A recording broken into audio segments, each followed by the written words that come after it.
Now we want to explain what is a cross product. Okay, so here, given two non-parallel vectors, A1, A2, A3, and B1, B2, B3, all right, so two as shown in the graph here. A cross product is a vector, let's say A cross B. I'm just call it another vector. As a result of a vector, I'm going to call it C as C1, C2, and C3. C3, all right, where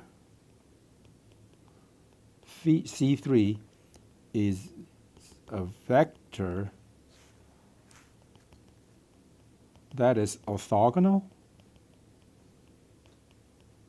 or perpendicular to both A and B. Therefore, as a result of being perpendicular to both vectors A and B, we can say their inner product should be is equal to 0. All right, remember back in the inner product. So we can say A cross C, which is, that should be equal to a scalar 0. It's just simply A1 C1 plus A2 C2 plus A3 C3. Similarly, we know B cross C, not cross, inner product, my bad, inner product, dot C, B dot C as inner product should be equal to 0 because they are perpendicular to each other, equal to B1 C1 plus B2 C2 plus B3 C3. Right, from these two equations,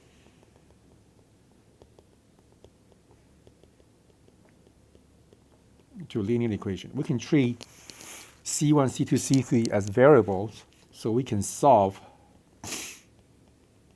C1, C2, and C3 in terms of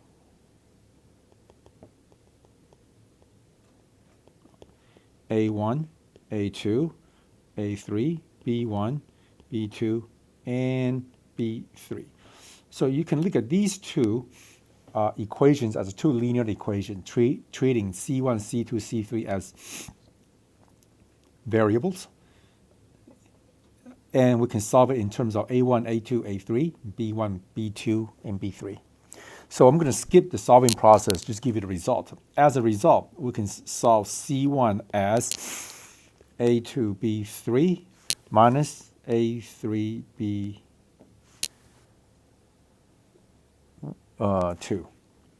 And C2 as A3B1 minus A1B3. C3 as A1B2 minus A2B1. You can see the subscript on the right-hand side. If it's C1, the right-hand side, the subscript will be missing 1. C2, the right-hand side, the subscript will be missing 2. And C3, the right-hand side, the subscript will be missing 3. So this is the result. So we're going to talk about so this is seemingly very hard to quote-unquote remember. So we're going to introduce a better way to write this down in the next video. Okay, the next video. I forgot to tell you that. So C3 should be something like this, right?